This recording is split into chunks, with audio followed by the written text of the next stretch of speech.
ओम शांति। आज है 3 जनवरी। अव्यक्त बाप दादा की मुरली के मधुर महावाक्य रिवाइज कोर्स की है 5 अक्टूबर 1987 की। मुरली का टाइटल है ब्राह्मण जीवन का सुख, संतुष्टता व प्रसन्नता।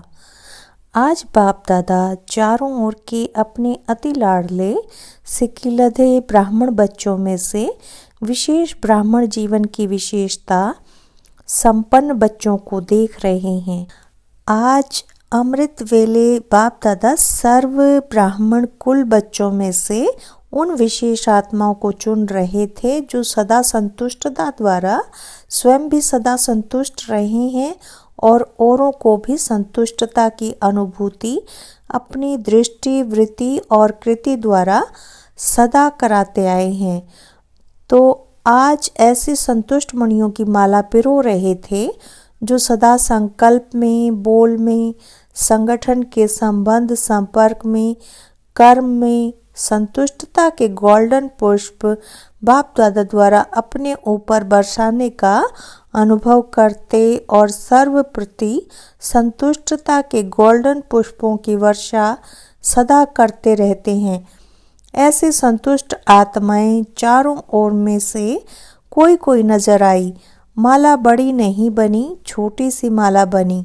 बाप दादा बार बार संतुष्ट मणियों की माला को देख हर्षित हो रहे थे, क्योंकि ऐसी संतुष्ट मणियां ही बाप दादा के गले का हार बनती हैं, राज्य अधिकारी बनती हैं और भक्तों के सिमरन की माला बनती हैं। बाप दादा और बच्चों को भी देख रहे थे जो कभी संतुष्ट और कभी असंतुष्ट के संकल्प मात्र छाया के अंदर आ जाते हैं और फिर निकल आते हैं, फंस नहीं जाते। तीसरे बच्चे कभी संकल्प की असंतुष्टता, कभी स्वयं की स्वयं से असंतुष्टता, कभी परिस्थितियों द्वारा असंतुष्टता, कभी स्वयं की हलचल द्वारा असंतुष्टता और कभी छोटी बड़ी बातों से असंतुष्टता। इसी चक्कर में चलते और निकलते और फिर फंसते रहते। ऐसी माला भी देखी तो 3 मालाएं तैयार हुई। मणियां तो सभी हैं, लेकिन संतुष्ट मणियों की झलक और दूसरे 2 प्रकार के मणियों की झलक क्या होगी, यह तो आप ही जान सकते हो। ब्रह्मा बाप बार बार तीनों मालाओं को देखते हुए हर्षित भी हो रहे थे, साथ साथ प्रयत्न कर रहे थे कि दूसरे नंबर की माला की मणियां पहली माला में आ जाएं। रू रिहान चल रही थी, क्योंकि दूसरी माला की कोई मणि बहुत थोड़ी सी असंतुष्टता की छाया मात्र के कारण पहली माला से वंचित रह गई है। इसको परिवर्तन कर कैसे भी पहली माला में लावें।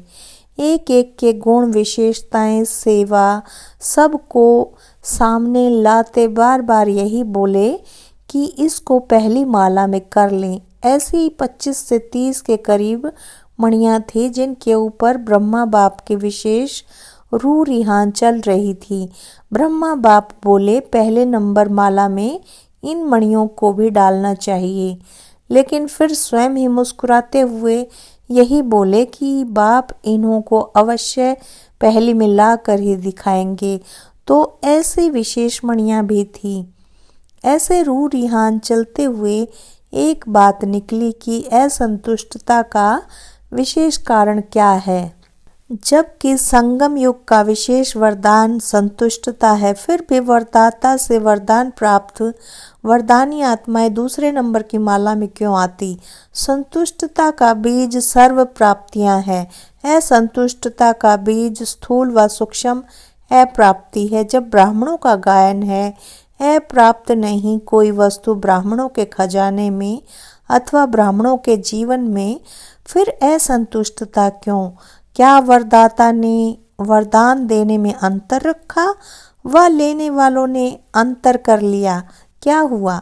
जब वरदाता दाता के भंडार भरपूर हैं, इतने भरपूर हैं जो आपके अर्थार्थ श्रेष्ठ निमित्त आत्माओं की जो बहुत काल के ब्रह्मा कुमारी बन गए, उन्हों की 21 जन्मों की वंशावली और फिर उनके भक्तों की भी वंशावली, वो भी उन प्राप्तियों के आधार पर चलते रहेंगी।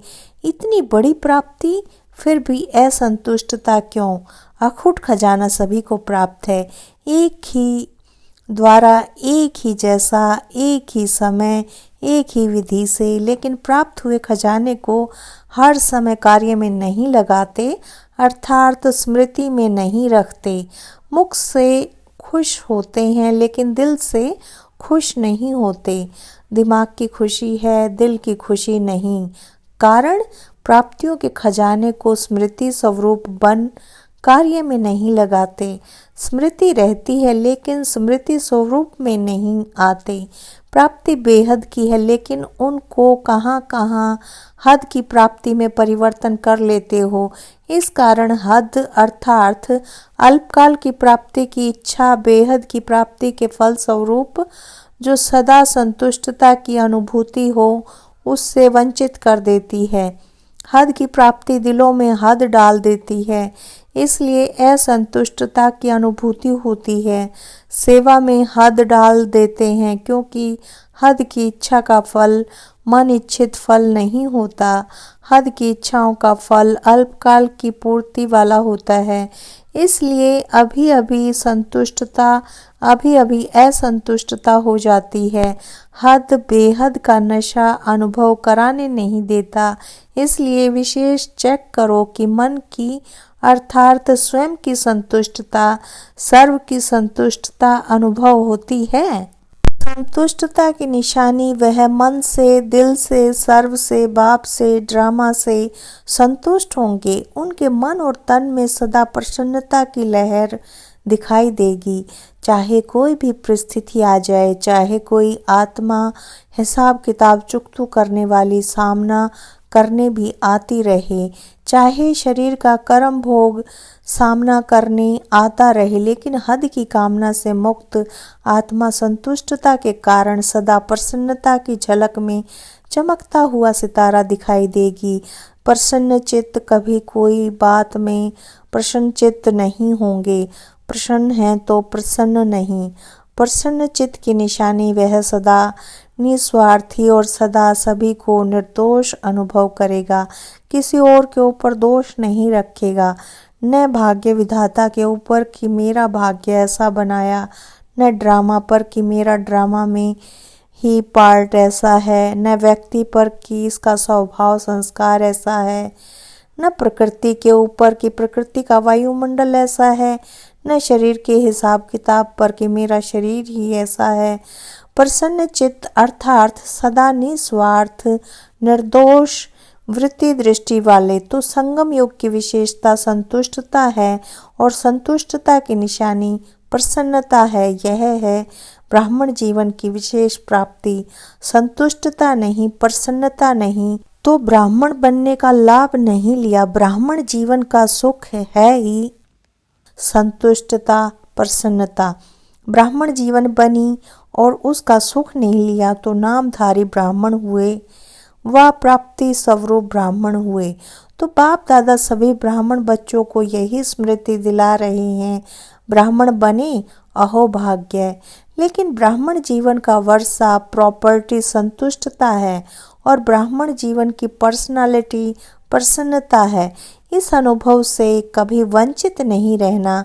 अधिकारी हो जब दाता वरदाता खुली दिल से प्राप्तियों का खजाना दे रहे हैं, दे दिया है तो खूब अपनी प्रॉपर्टी और पर्सनैलिटी को अनुभव में लाओ, औरों को भी अनुभवी बनाओ।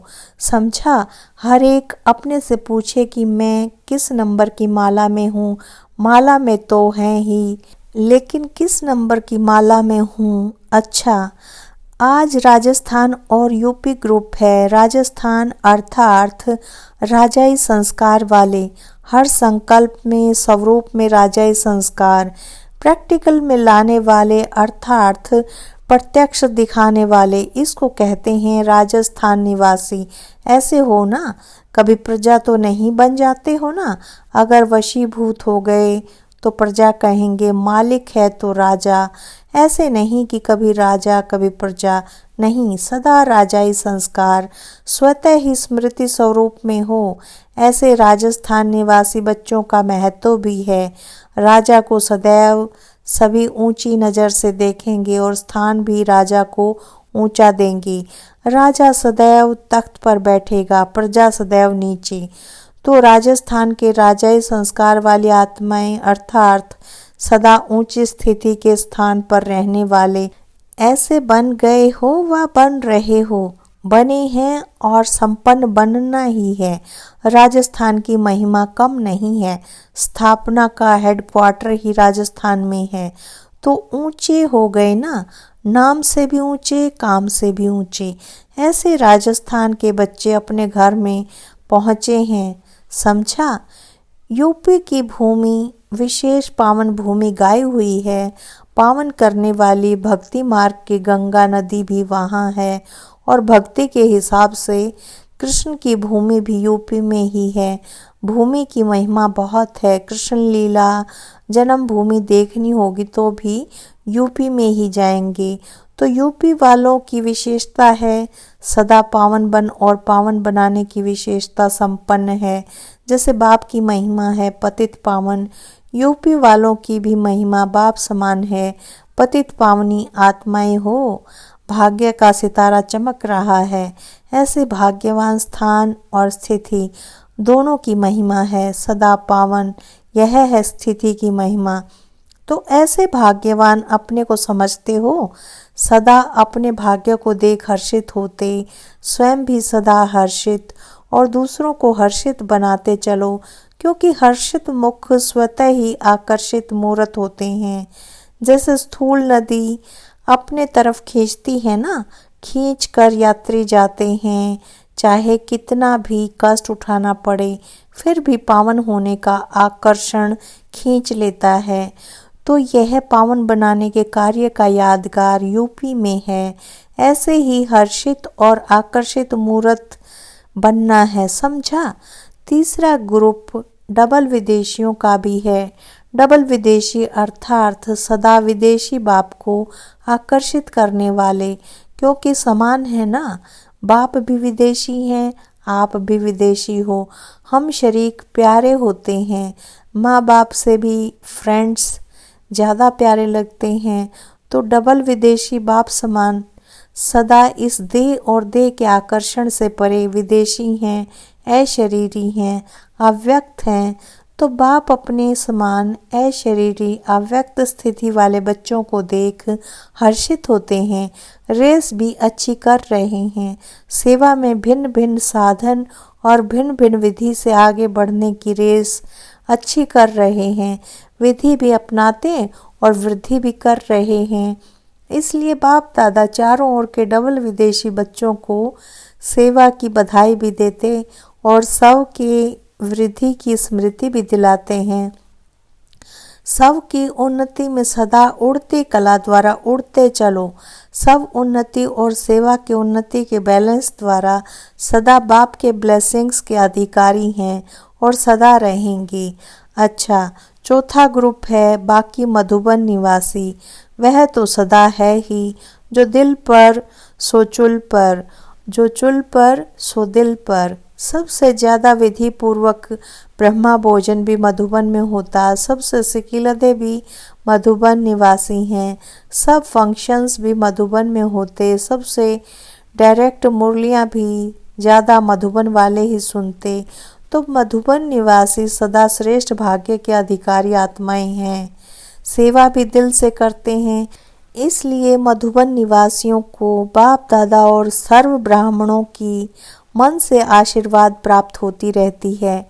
अच्छा, चारों ओर की सर्व बाप दादा की विशेष संतुष्ट मणियों को बाप दादा की विशेष याद प्यार, साथ साथ सर्व भाग्यशाली ब्राह्मण जीवन प्राप्त करने वाले कोटों में कोई में भी कोई सिकीलधी आत्माओं को बाप दादा के शुभ संकल्प को संपन्न करने वाली आत्माओं को संगम युगी ब्राह्मण जीवन की प्रॉपर्टी के संपूर्ण अधिकार प्राप्त करने वाली आत्माओं को विधाता और वरदाता बाप दादा की बहुत बहुत याद प्यार स्वीकार हो। हम रूहानी बच्चों की रूहानी बाप दादा को याद प्यार गुड मॉर्निंग और नमस्ते। दादी जानकी जी एवं दादी चंद्रमणि जी सेवाओं पर जाने की छुट्टी बाप दादा से ले रही हैं। जा रही हो या समा रही हो, जाओ या आओ, लेकिन सदा समाई हुई हो। बाप दादा अनन्य बच्चों को कभी अलग देखते ही नहीं हैं, चाहे आकार में चाहे साकार में सदा साथ हैं, क्योंकि सिर्फ महावीर बच्चे ही हैं जो यह वायदा निभाते हैं कि हर समय साथ रहेंगे, साथ चलेंगे। बहुत थोड़े यह वायदा निभाते हैं। इसलिए ऐसे महावीर बच्चे, अनन्य बच्चे जहाँ भी जाते बाप को साथ ले जाते हैं और बाप सदा वतन में भी साथ रखते हैं, हर कदम में साथ देते। इसलिए जा रही हो, आ रही हो, क्या कहेंगे? इसलिए कहा कि जा रही हो या समा रही हो। ऐसे ही साथ रहते रहते समान बन समा जाएंगी। घर में थोड़े समय के लिए रेस्ट करेंगी, साथ रहेंगी, फिर आप राज्य करना और बाप ऊपर से देखेंगे, लेकिन साथ का थोड़े समय का अनुभव करना। अच्छा, आज बाबा आपने कमाल की माला बनाई, आप लोग भी तो माला बनाते हो ना। माला अभी तो छोटी है, अभी बड़ी बनेगी। अभी जो थोड़ा कभी कभी बेहोश हो जाते हैं, उन्हें थोड़े समय में प्रकृति का व समय का आवाज होश में ले आएगा, फिर माला बड़ी बन जाएगी। अच्छा, जहाँ भी जाओ बाप के वरदानी तो हो ही, आपके हर कदम से बाप का वरदान सबको मिलता रहेगा। देखेंगे तो भी बाप का वरदान दृष्टि से लेंगे, बोलेंगे तो बोल से वरदान लेंगे, कर्म से भी वरदान ही लेंगे। चलते फिरते वरदानों की वर्षा करने के लिए जा रही हो। अभी जो आत्माएं आ रही हैं उनको वरदान की व महादान की ही आवश्यकता है। आप लोगों का जाना अर्थात खुले दिल से उन्हों को बाप के वरदान मिलना। अच्छा, वरदान दिया है बाबा ने, बुद्धि रूपी पांव द्वारा इस 5 तत्वों की आकर्षण से परे रहने वाले फरिश्ता स्वरूप भव। फरिश्तों को सदा प्रकाश की काया दिखाते हैं। प्रकाश की काया वाले इस देह की स्मृति से भी परे रहते हैं। उनकी बुद्धि रूपी पांव इस 5 तत्वों की आकर्षण से ऊंचे अर्थात परे होते हैं। ऐसे फरिश्तों को माया व कोई भी मायावी टच नहीं कर सकते, लेकिन यह तब होगा जब कभी किसी के अधीन नहीं होंगे। शरीर के भी अधिकारी बनकर चलना, माया के भी अधिकारी बनना, लौकिक व अलौकिक संबंध की भी अधीनता में नहीं आना। स्लोगन है, शरीर को देखने की आदत है तो लाइट का शरीर देखो, लाइट रूप में स्थित रहो। शरीर को देखने की आदत है तो लाइट का शरीर देखो, लाइट रूप में स्थित रहो। अच्छा, ओम शांति, ओम शांति।